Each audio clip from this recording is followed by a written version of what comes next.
Welcome to day 3 in a row of the A Train Sports Talk podcast. Can you believe I'm doing this 3 days in a row? Yes, I am. 3 days in a row. And there is a lot to talk about. Also have a guest coming up. Can't wait to get him on. Because you can just tell it's in his DNA. He's a writer for VypeKS magazine. Of course, you've seen his mom in there as well too as a writer. I was giving score updates for football and basketball season. Then to top it off, he's a coach. Matter of fact, he's getting ready to board a plane right now, I do believe. But he got that honest too because his dad's the girls coach at Derby High School for the girls team. So I'm just elated to be able to say I'm going to have this guest on my podcast. And I'm pretty sure as he's boarding that plane, I am pretty sure that he's on his way to a tournament because he is a USM alumni. He's head coach for the 17 and under Wichita Padrees, and he's a writer for VypeKS magazine. I can't wait to get this young man on. I'll let you know who he is just as soon as he calls in. But there are some stories that are out, and I definitely want to get those to you. However, in the event, should he call while I get some of these stories started, well, trust me, we will get back to it. But I've seen a very interesting story. And I am definitely going to share that story. It's a sports story, but at the same time, it's I don't know how you would look at it. But there was a story of a basketball game, a celebrity basketball game, and let's just say that it got called off. And I am trying to find that. As a matter of fact, I got it right here, and we're going to take a look at that. Because when I seen it, I'm like, you got to be kidding me. But right now, I do believe we have on the line right now, as we're speaking, a guy who, if you check his DNA, you'll understand why he does what he does. He's a writer for VypeKS magazine. And at the same time, he's also a coach. I'm pretty sure the reason he's at the airport, he might be getting in the air right now on his way to a tournament. But he got that honestly, too. If you check his DNA, his mom is a writer as well, too. His dad is a coach. So he does both of them. Who am I talking about? I'm talking about the guest I've been trying to put a full court trap on to get on my podcast, and I finally got him. It took the airport to do it. None other than my good friend, Blake Chadwick. Blake? How you doing, sir? How you doing? Can you hear me? Man, I can hear you. Can you hear me? Yes, sir. I can. I can. Man, I'm so glad to have you on. So I'm just going to assume you're on your way to a tournament, aren't you? Yeah, I'm going up and got a little wedding along the way too. So it's gonna be a fun weekend. Oh man, see, I bet you thought your college life was your busiest life. You graduate from college and you go from the frying pan into the oven, man. From playing days into writing for Vype magazine, which I featured one of your stories just yesterday about the softball team. I think it was Little River. Yes, sir, Little River, yeah. And I had to feature that because I'm like, Vype magazine, they send me my magazines in the mail when they're due out. So, because let's just face it, it's the best source for high school athletics, best source, Yes, and you're part of that. And then you're coaching Wichita Padrees, and I know that organization, they've been around a little bit. How did you get involved in coaching? Yeah, so my dad he's a longtime coach, and I always told him, like, yeah, once I got about to eighth grade, I realized that, I'm not going to the NBA. So I was like, I'm short. So I'm going to be a coach. And so I just followed in my dad's footsteps. And then when I graduated high school, I just got right into coaching because I knew that I wanted to do that. And so now I've been coaching the 16U and 17U Padres for the last 3 years. And right now I'm coaching my little brother Gavin and coaching the 16U team. And we're doing really good right now. So that has to be an honor right there because you said you're coaching your little brother. And I have to ask this question because I noticed basketball, whereas at least here in the state of Kansas, whereas basketball at one point used to be just a seasonal thing. Yes. Then it became a year round thing because you have the AAU circuit and you have quite a few teams here in the Kansas area, and some go across the border, state line. Some do that, but on the average, so I have to ask this question because what's the difference in, say, coaching? Because I know you've seen it up close and personal. What's the difference in coaching a high school team as opposed to coaching an AAU team? You can kind of compare the AAU scene kind of more to like a college team because you can recruit the kids. In high Mm-hmm. school, some schools recruit even though they're not allowed to, but in AAU, you can recruit kids and they can have their friends, and then you create this big old family. And now you got people wanting to come play for you, and you can text a kid in a DM and be like, "Hey, you should play for us this summer." Then you tell them what tournaments you play in, and so that's kind of it's in a way kind of like college because you have some AAU programs where the better teams don't have to pay for anything. Like you go and you play for like a Nike or Adidas team, and they don't have to pay for anything because they have donors. And then you have teams like us where we kids have to pay their way, and you go play in the same amount of tournaments, play in front of the same amount of coaches, and you create that family bond, and that's kind of where I see the AAU circuit going now. Okay, so you have a little bit more freedom to do things that you couldn't do at the high school level, per se. Yes, So that's why you have what it looks like these super teams. So what does your yeah. team kind of consist of? Your AAU team consist of because you say 16U and a 17U. So look like you're coaching two different teams then, right? No, so last year I coached the 17U team, and Okay, then this year I coached the 16U team. okay. And Yes. and what does your team consist of? Because see, I've been seeing a lot of these girls teams, so I've got to know them because hey, I got bit by the bug watching Derby High School. Okay, Yes. that's why you see sometimes I'll put the hashtag Green is Magic. I've been bit, but I Yes. paid attention during the state tournament, and now I could name names like a Maddie Vickery, and the names that go on and on forever. But where's the guys circuit like? Because I want to get your perspective because you're the first one I've got to talk So to.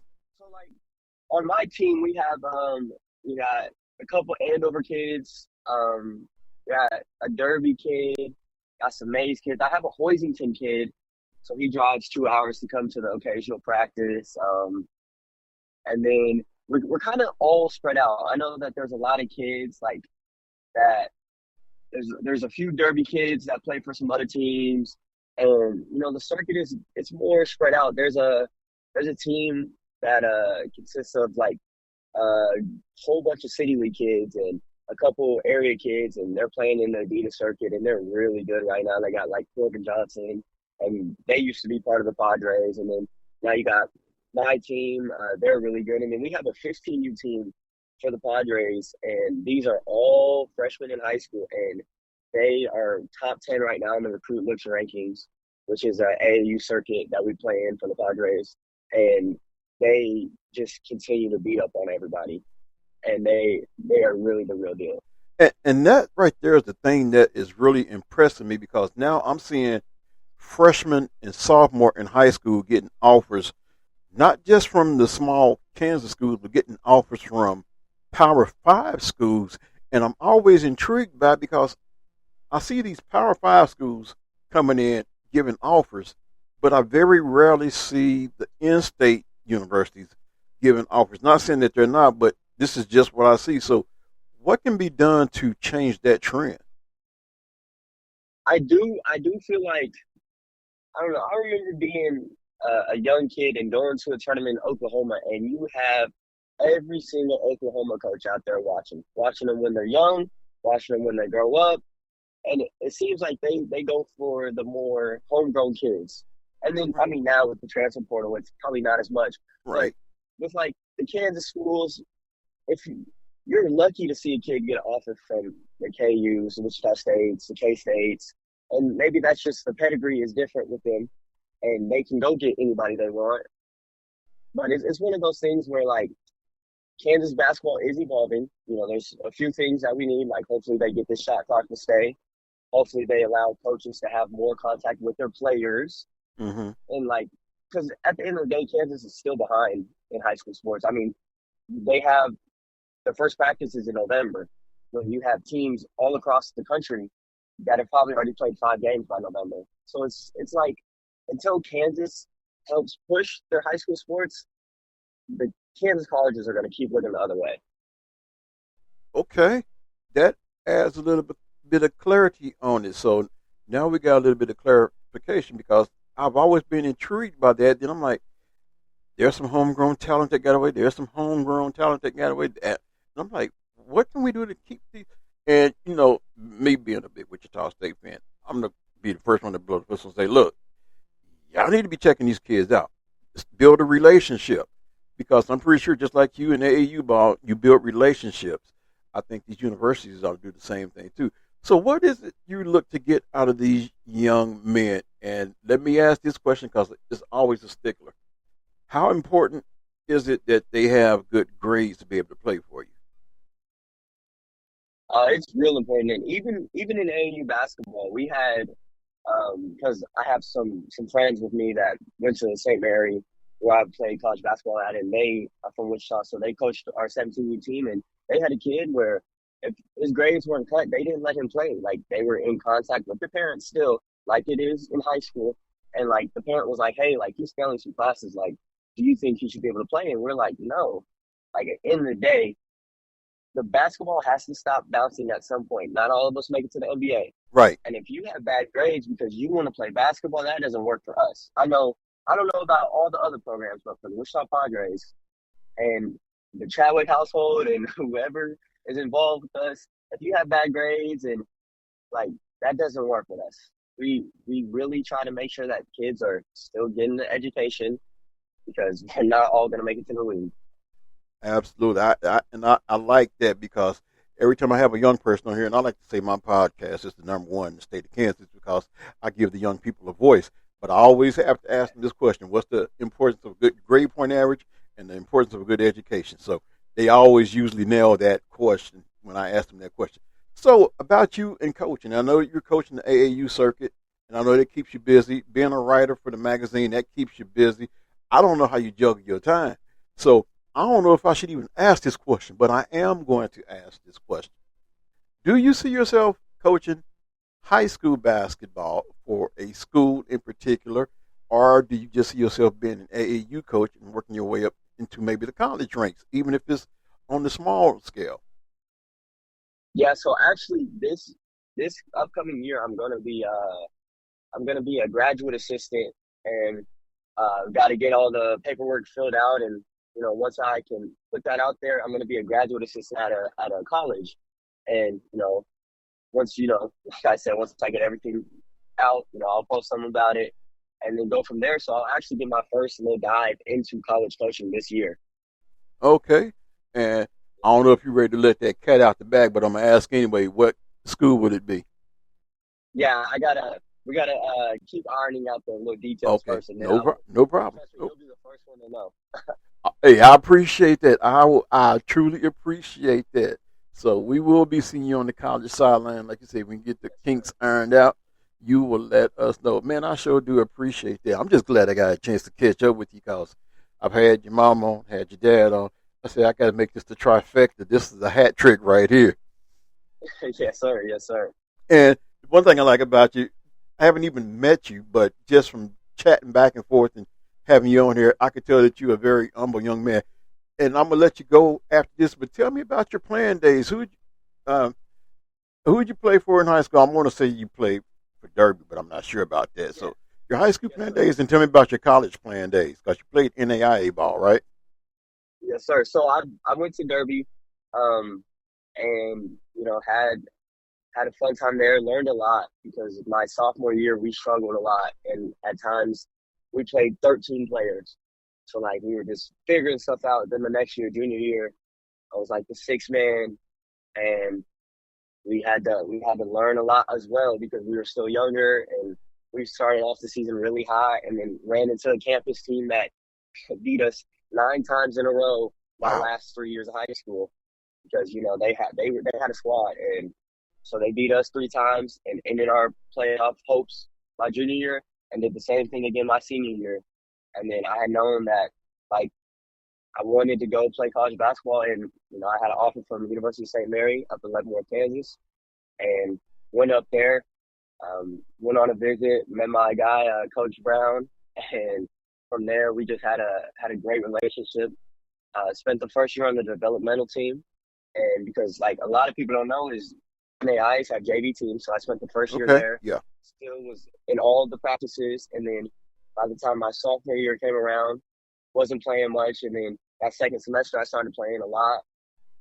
Moved my way into like the six-man spot, and then this last year, because I graduated in 3 years, I decided that I was just going to graduate, get it over with, just because NAI schools cost a lot of money, and I was tired of paying that much, and Mm-hmm. decided that this was going to be my last year, and then I started every single game for them. We had the most wins in school history since 2015, or excuse me, 2016. So it was very good to finally see the losing ways of St. Mary turn around, especially when you are helping spearhead that and being a team captain like I was and stuff like that. So it was always great to see that.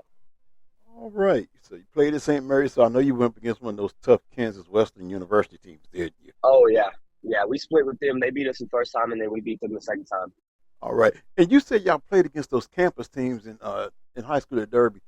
Was it the team that won the state championship during that run? No. So they probably would have won the state championship. That is when COVID hit, COVID. Yeah. and they were in the Final Four, and they had Steele Chapman, Sterling Yeah. Chapman, Sean Warrior, Keitha Keith Florence. Florence. Yeah, Yeah. Man. yeah. They were stacked. Yeah. See, it's teams like that. I always ask the question, how would they fare against the Sunrise? Because people always tell me, they say, "Oh, that they get bogus. Sunrise got all these college athletes that college." I'm like, yeah, and they put their uniforms on the same way. They're just a different name on the front of the jersey. But yeah. Exactly. But hey, I tell you what, I'm gonna let you get off of here. I know you're probably at the airport now, getting ready to board that plane if you're not already on there. But I want to thank you for taking time out to be on the train ride. As I always say, it's the state's #1 podcast, not because of me, but because of my guests, and you're part of that great line of guests that I had. So once again, I want to thank you for being on the train ride, sir. Thank you, sir. Thank you a lot. All right. Once again, ladies and gentlemen, my guest on the A Train Sports Talk podcast, none other than Blake Chadwick. Like I say, that DNA, coaching, writing for a magazine. All you got to do is just look at his mom, Joanne, and his dad, Coach Chadwick. Tell you what I'm going to do now. I am going to take a break, and when I come back, trust me, we're going to dive into this story. I find it somewhat comical, and you may find it comical or something else, but we're going to get into this. I'm going to tell you what it's about. Basketball event featuring women in thongs canceled at a New Jersey high school after backlash.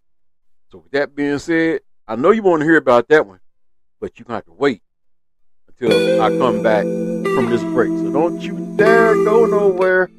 Train's just now, I'm building up a head of steam right here on the A Train Sports Talk podcast. Third day in a row of me doing a podcast. Can you believe that? Be right back.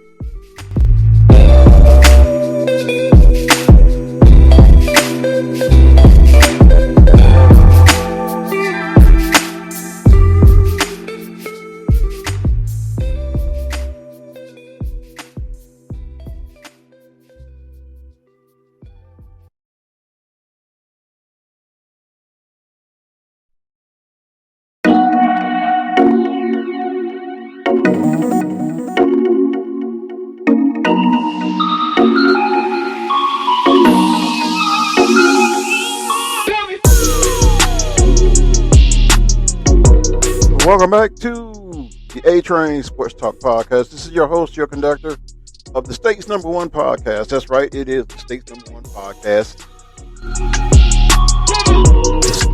The podcast that gives young student athletes a voice.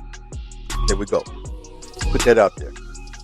Anyway, first guest I had on, was elated to have him on as a guest, Blake Chadwick. We've been trying to get this to happen, and it happened.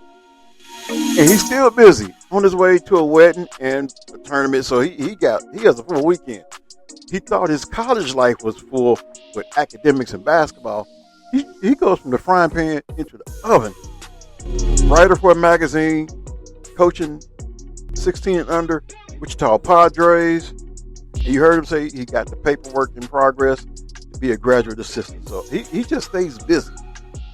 But at the end of the day, he's making an impact on young people. So he's giving back to the sport that was good for him. Anyway, back to this story I was telling you about. One I found of interest.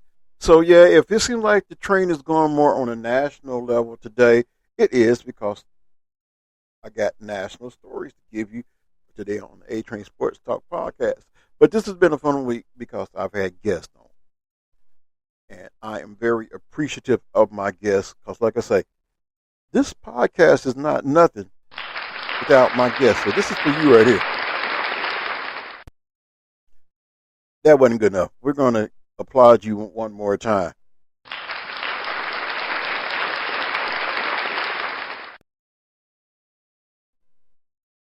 So, yeah.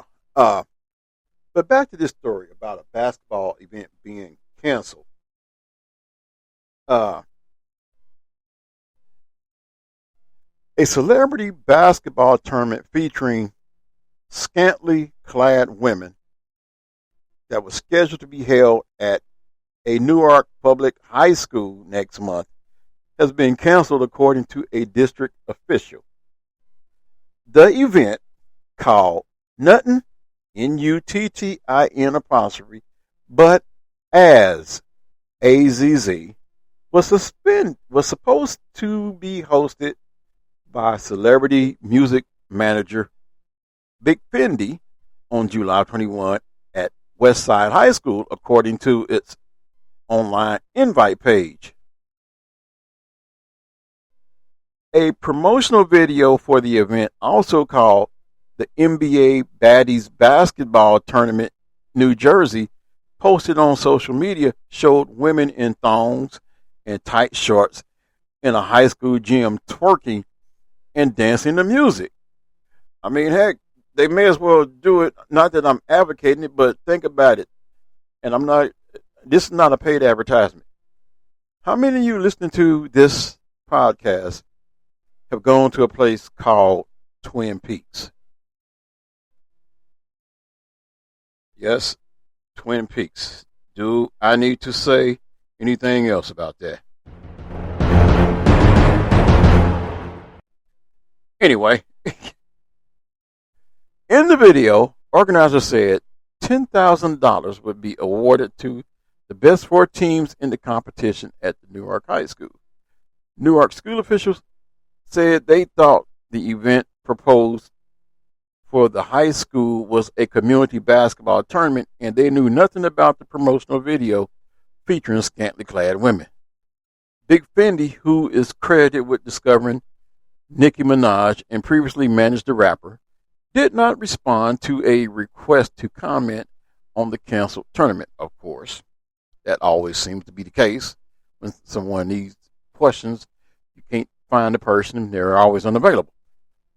However, in a video posted to Instagram, Big Fendi issued a public apology to the city, the high school's principal, and Newark Councilman Dupree Kelly, who represents the West Ward and helped secure the site for the event. We were doing an event, and then, things went a little left and out of control. And I take full responsibility for that, because you guys had no knowledge of what these girls would be wearing in the celebrity game, Big Fendi said in the apology video. I want to apologize to the parents, to the students for affecting anyone and anybody else that was involved. And my deepest apologies, Big Fendi added. Hopefully this helps. In a statement, Newark Public Schools spokeswoman Nancy Deering said the promotional video of the event was not approved by the school district. No school or district official was aware of the video until it was posted on social media, Deering said. This was supposed to be a community basketball event sponsored by Councilman Kelly. No school or district official approved the activity depicted in the video or knew that an event at one of our schools would include such activity. Kelly did not immediately respond to a request to comment. Tap into Newark, which first reported the controversy over the event, reported Kelly said a third party reached out to his office about holding a community basketball game. Kelly's office reached out to the school district on behalf of a credible community partner asking about the availability and cost, the councilman told the news site. The district confirmed the high school was available on the specified date, but did not provide cost details because it needed more information. Kelly said. He also said his office did not sponsor the event. The promotion video that was filmed was absolutely horrible and was not authorized by Newark Public Schools or the West Ward Councilman's office, Kelly told Tap Into Newark. As a councilman and as a father, I would never allow this type of content to be filmed in any of our schools, and I don't agree or promote it in any way, he said. So that is something that I found interesting and wanted to share. And by all means, leave your thoughts, leave comments, reach out to me. Hey, I would be kind of bothered if something like this was linked to my school. Thank God I'm not in the school age. Thank God I'm not no councilman, no school official, and something like. Because now you have to play damage control. You have to go somebody created a dumpster fire and somebody has to put this fire out. Think about that. Anyway, there is some more news.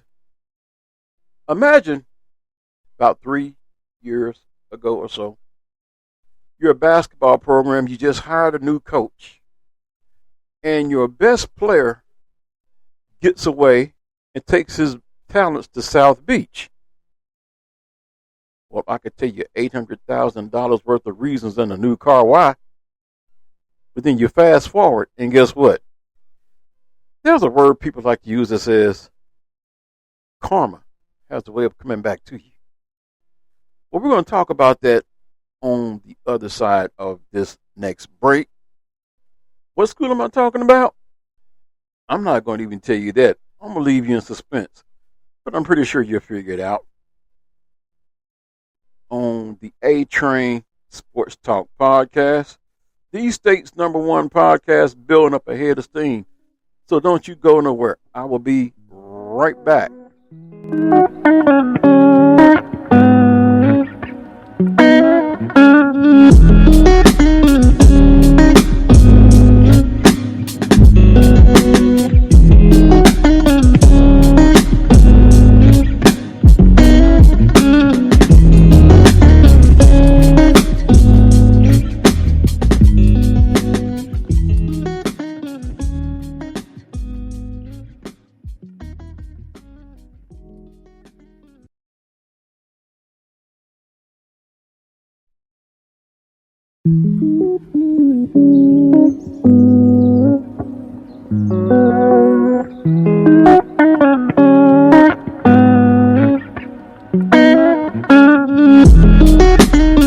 Welcome back to the A-Train Sports Talk podcast, the #1 podcast in the state of Kansas.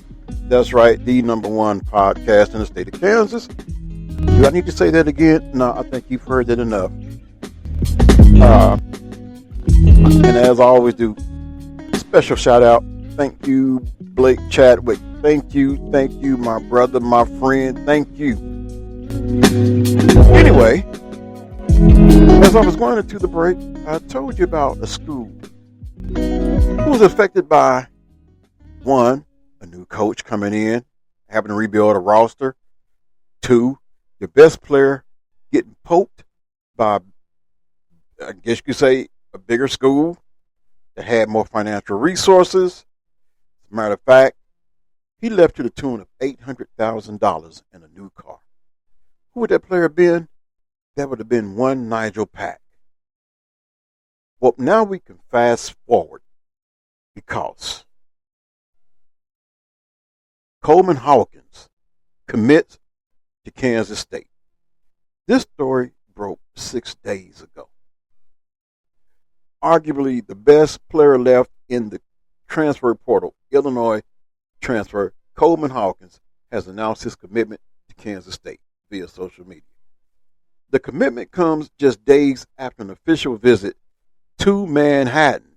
The 6'10" senior has started 82 games in his Illinois career, averaging over 12 points and 6 rebounds last season. Hawkins shot 45% from the floor, including 37% from deep. The three-point shot is the strength of Hawkins' game, an aspect the Wildcats struggled in last season. His ability to stretch the floor will elevate the potential of K-State. Hawkins declared for the NBA draft following the season and was viewed as a potential draft pick by the media. However, Hawkins chose to return to play one final season of college basketball and boost his stock even more. Wonder why he decided to stay, huh? It makes you wonder, doesn't it? Why did he decide to come back for college? That is indeed a mystery. Has to be a mystery.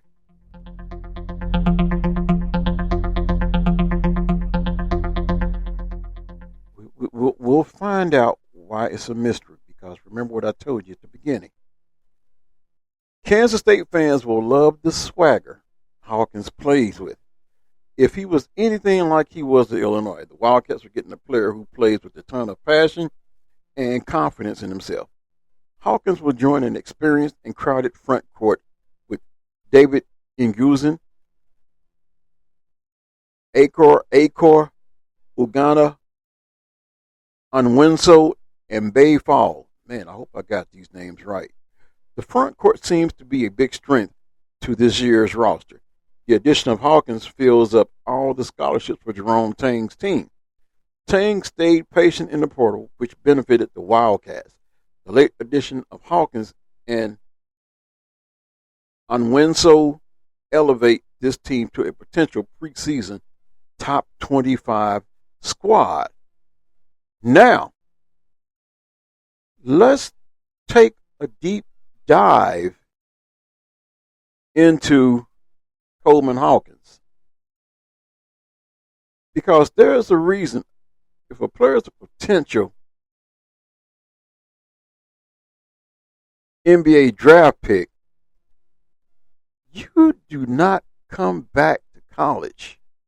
I mean, yes, you might want to upgrade your draft stock, but there has to be more to it than that.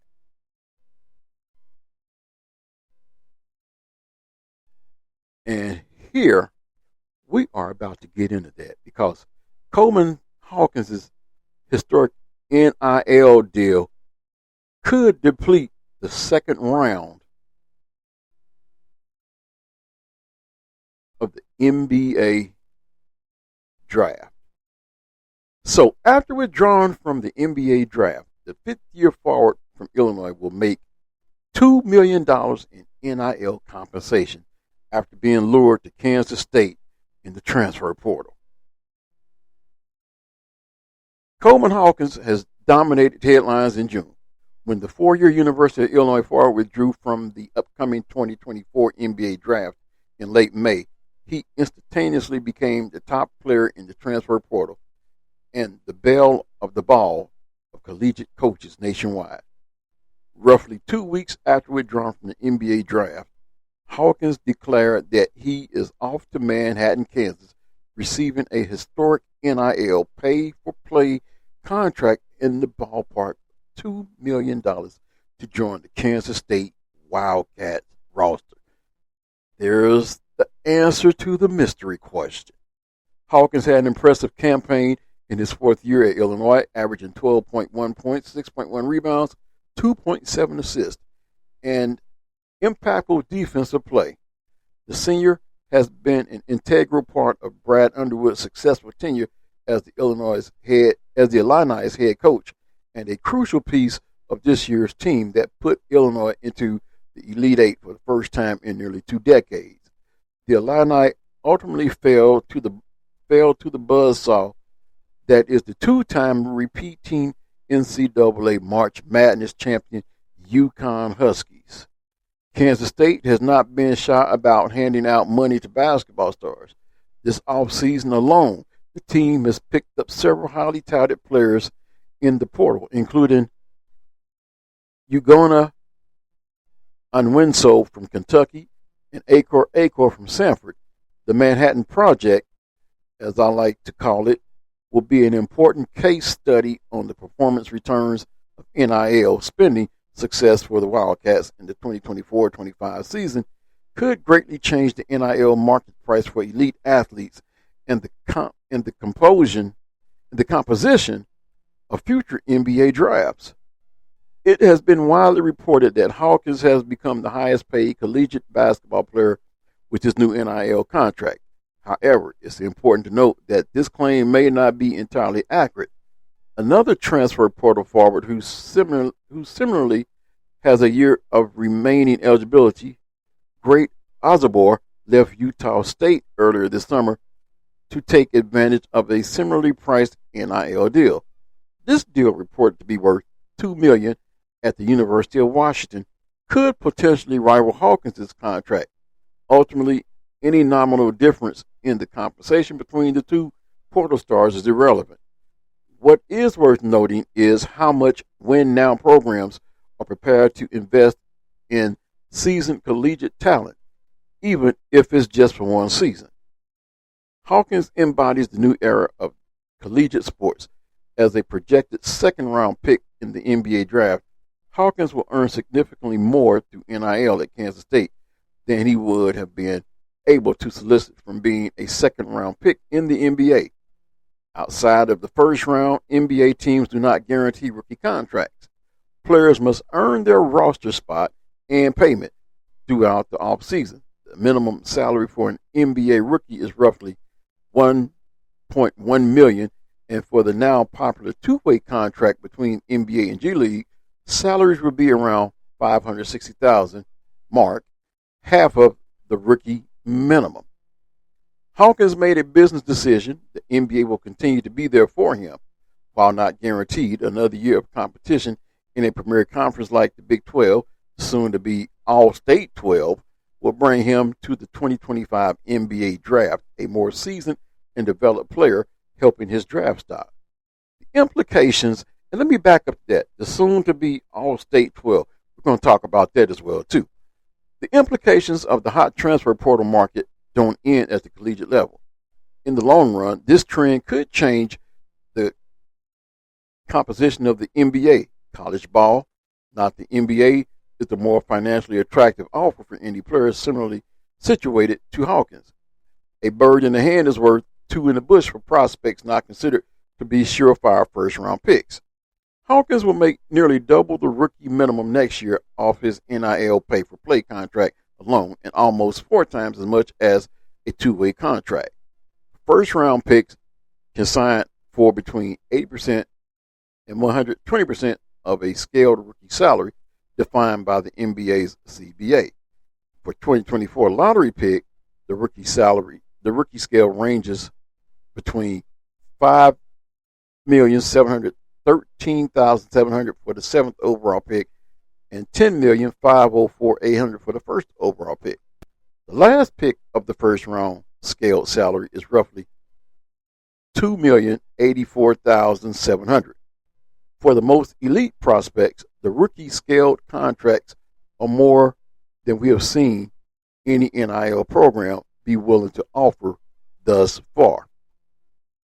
It is conceivable that incredibly wealthy boosters would be willing to pool resources to offer NIL payments close to rookie-scale contracts to players of the most elite caliber, like recent first overall picks Victor Wembanyama, Paolo Banchero, and Zion Williamson. Not to disrespect the talented game of Hawkins in any way, but if second-round talent can command $2 million in transfer portal free agency, imagine the sum of money a player like Anthony Edwards or Anthony Davis would have been able to sign for in today's transfer portal. It is important to remember that athletes have a finite career length. For a player to get the most financially out of their career, the faster they can transition from a scaled NBA contract and move towards a veteran contract or potentially a max or supermax contract, eventually $55 million, the better. It is unlikely that NIL, even to an extreme degree, would persuade bona fide first-round talent to stay in school at the expense of reaching a veteran contract later. So, what will the new precedent of transfer portal compensation set by Hawkins and Osborne translate to? For starters, it will make the second round of the NBA draft composed primarily of older players. For those with remaining eligibility and second round or borderline first round talent, the value they hold in the transfer portal is immense. Players in this position are virtually guaranteed to be high impact players on any collegiate team. The security of a multi-million-dollar NIL payout is much more appealing offer than the potential of a two-way contract. And there is more to this story, but I am not, well, you know what? I am going to go ahead and finish it because this will lead me to take one more break and come up with my next storyline. This will dilute the talent pool of the NBA. Players who would have been selected in the second round are incentivized to stay back to cash in on NIL money, granting more opportunities for older players who have exhausted their full eligibility to get their chance to make an NBA roster. It will become increasingly common for collegiate players eligible for the NBA with adequate talent to make a roster to opt out of the draft process. Intuitively, the NCAA will benefit from a stronger talent pool with money to attract low-end NBA talent for an extra year or two. The NCAA will maintain an older and more skilled league, while a reduction in roster availability for incoming collegiate players due to players staying in college longer is a valid thesis. With over 350 Division I schools, the effects will be nominal. The more immediate concern is that NBA-level talent will likely concentrate on teams with the highest NIL payroll, further reducing parity in the NIL era. The success of Kansas State's Manhattan Project will shape the future transfer portal payment market. If a team born from ambitious portal spending can succeed in the Big 12 and put together a solid tournament run, we will see NIL compensations norms be pushed again in the summer of 2025, incentivizing even more players to stay in school for at least another season. Next year, all eyes will be on the Wildcats. Wow. I mean, what more can you say then? Wow. Jaw-dropping. Astronomical amounts to stay in college. Hey, I'm right here in the city of Wichita. I'd like to see Wichita State get some players like that and get some money flowing in like that. I believe it could be possible. They know is we're paying 3 people besides the coach. I'm not including Mills. We're still paying Greg Marshall, Isaac Brown, and don't get me started on that former athletic director, Darren Boatwright, to which some have called on social media Darren Boat wrong. There's a reason behind that, but I'm not going to get into that. That's for another show in time. But what I'm going to do is I am going to take one more break. When I come back, we're going to look at the renaming of what we know to be the Big 12. That's right. The renaming of the Big 12. So don't you go nowhere. This train is still building up ahead of steam as we come back for one more segment. So don't you go nowhere. Having a lot of fun today on a Thursday. 3 podcasts in 1 week and all back to back. Be right back.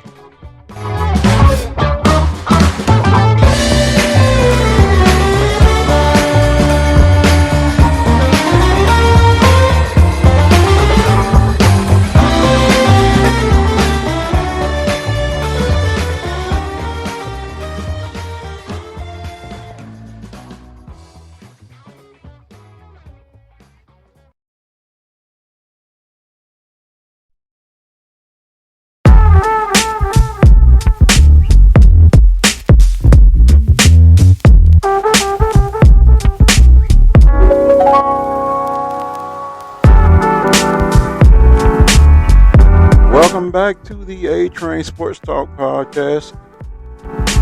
You know, I always try to figure out which one is my best show ever. I'm not going to even figure that out. You know why? I'm going to let you, the listener, figure that one out. Because sometimes I think I'll do myself and I come back and I do something. Hey, and I can tell you right now, this content I got today is slamming. I know we usually use terms like that in music, but today, this show is slamming. This show is popping. This podcast is definitely the number one podcast in the state of Kansas. Whether you agree with it or don't, it's still number one. What makes it number one? My guest and my listeners. I want to say to all of those who follow me on X, thank you for following me even on X. I know we say it like this, X, formerly known as Twitter. Okay. I figured out what I'm going to say, because we say we tweet things out.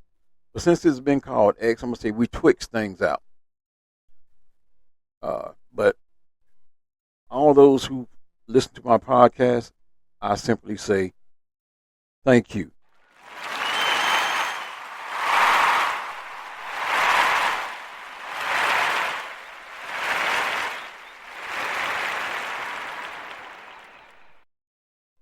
I can't say thank you enough. To those who follow me on X, thank you likewise.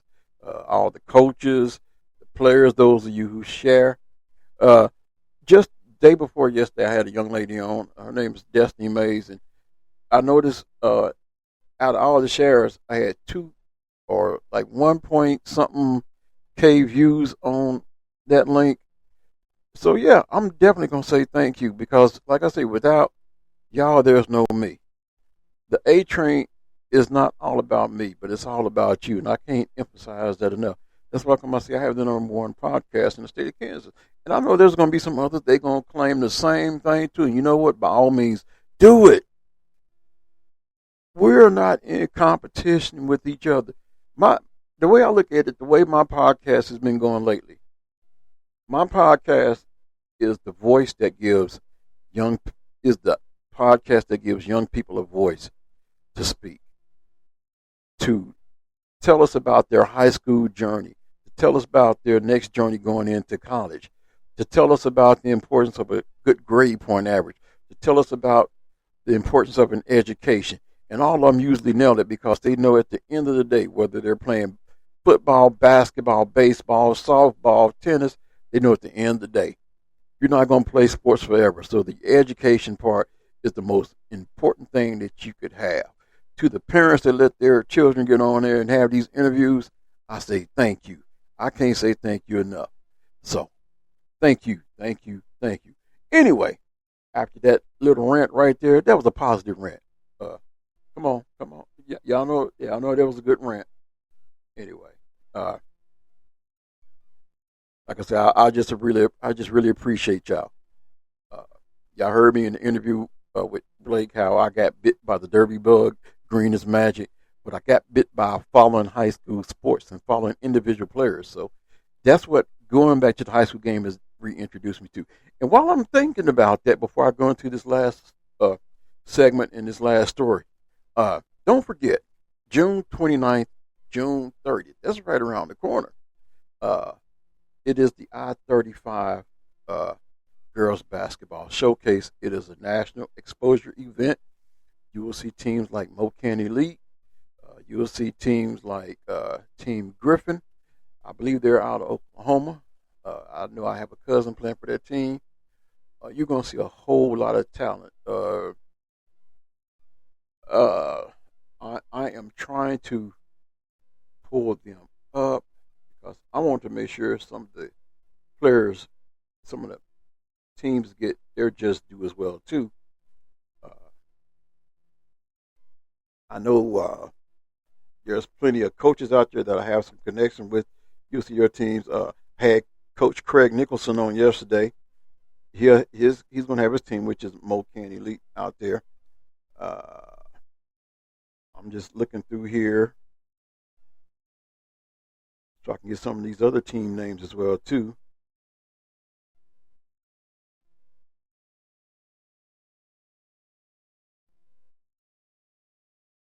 Uh, y'all just bear with me. I'm getting it together. I am getting it together. Matter of fact, if I do it like this, I can find some of these teams. Here we go. Uh, I know Coach K is coaching the team. My little cousin, Micaiah Moore, out of Oklahoma City. She's playing for Team Griffith. And here we go, right here. Uh, Kimberly, Coach K Carbonell. She is coaching Next Level. She's assistant coach at for Derby High School, but she's also coaching at Next Level 2025, and she has a pretty good roster composed. So, as a matter of fact, here it is, Next Level 17 Under. That's her team right there. Had to get it right. Next Level 17 Under. They're a Nike sponsored team. Blue Star Girls Travel Basketball, top ICT Kansas talent. Matter of fact, their team GPA, here it is. Team GPA, 3.9. Their head coach, Coach K Carbonell.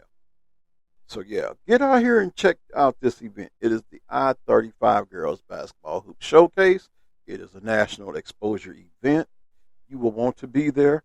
I was given confirmation that it is open to the public as well too. So it's going to be a lot of good basketball action crammed up in those 2 days. A lot of talent, and I'm telling you right now, I believe Kansas girls basketball is going to be a hotbed. There's a young lady, Blue Valley North. She already has several offers.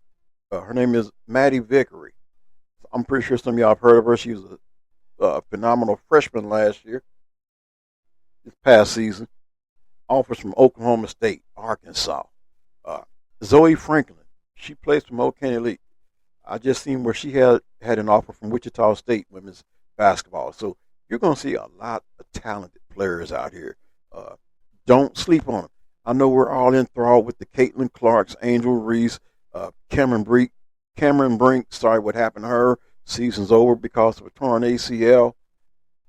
But we got that same aspiring level talent right before our eyes. So get out and see it and watch them develop over the years. Because the way we're talking about the names I just mentioned, we're going to be talking about these young ladies as well too. Which now brings me to my last story now. I know I've been saying I'm going to give you this story, and I done rambled on about a good 9 minutes after coming out of that break.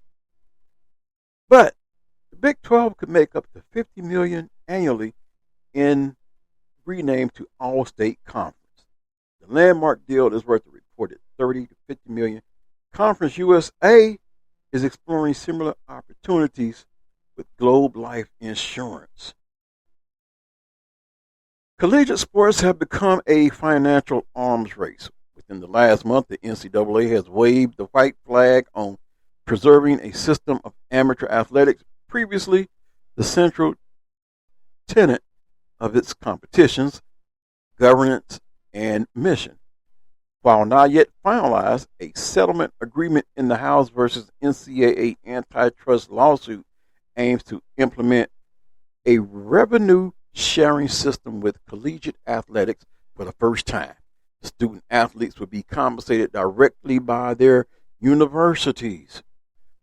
This revenue sharing is expected to provide student athletes NIL compensation for their appearances on game broadcasts. The exact structuring of a new collegiate athletics model remains ambiguous, but one thing is certain. Revenue generation at the conference level will be imperative to keep up in a fractured league. Unlike American professional sporting arrangements, where league revenue is shared to athletes equally through salary caps and scaled salaries, collegiate sports will likely operate at a conference level.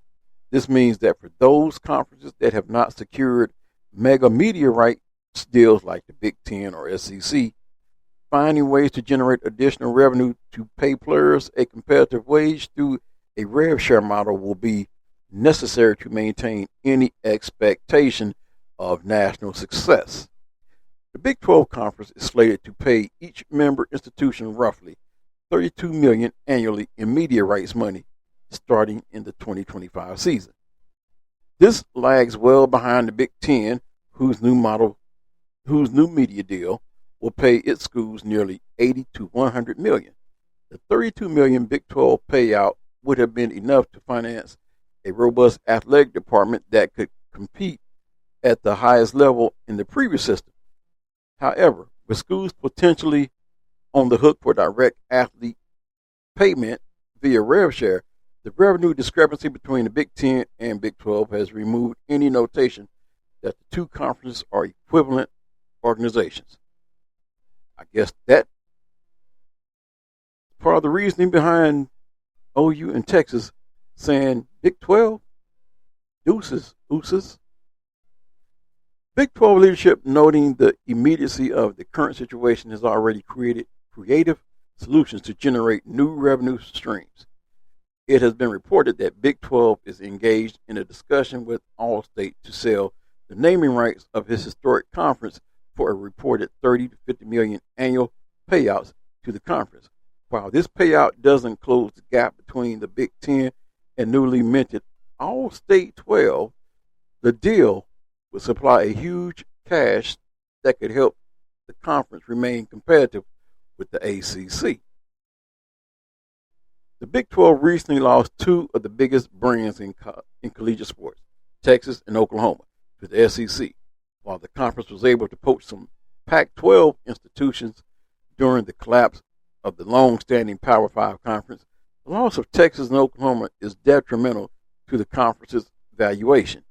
The All-State deal seems to be the recipe for maintaining stability and softening the blow to the Big 12, which is fighting to remain at the highest level of collegiate sport.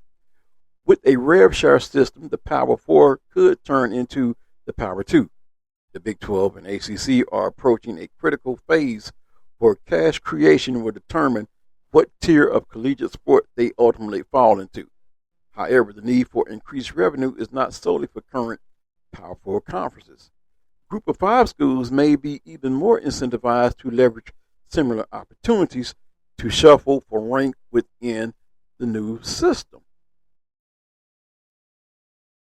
Conference USA, in time with the Big 12, has been reported to be deeply exploring the idea of selling the naming rights to their conference. Conference USA is in talks with Texas-based insurance company Global Life in a multi-million-dollar annual deal. Conferences will be able to leverage the historic goodwill and status of current members as marketing efforts for large corporations. For many Group of 5 conferences, this could keep the lights on within athletic departments at smaller schools in an era of mandated revenue sharing. Professional franchises, colleges, and others who own large arenas have made it common practice to sell stadium naming rights to corporations for exorbitant amounts of money. Monetizing collegiate conference naming rights seems to be the next evolution of sports commercialization. As collegiate athletics continue to professionalize, so will the environment around it. So, get used to saying All-State 12. As for the Pac-12, which is down to 2 members, what can we rename that conference?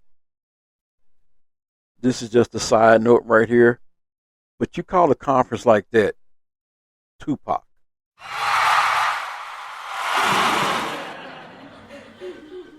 Right, Tupac.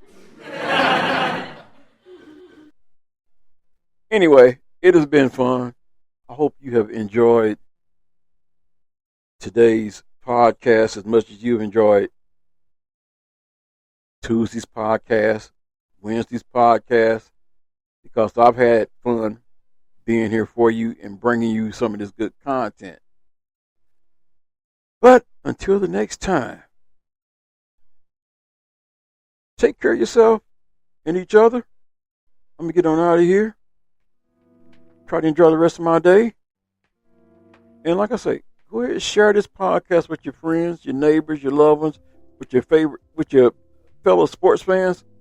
Let them know that the train is still coming down the track. The train is building up a head of steam, and this train is always picking up a passenger along the way. City to city, state to state, coast to coast. You know, it's the A train. Until next time, I'm out. God bless.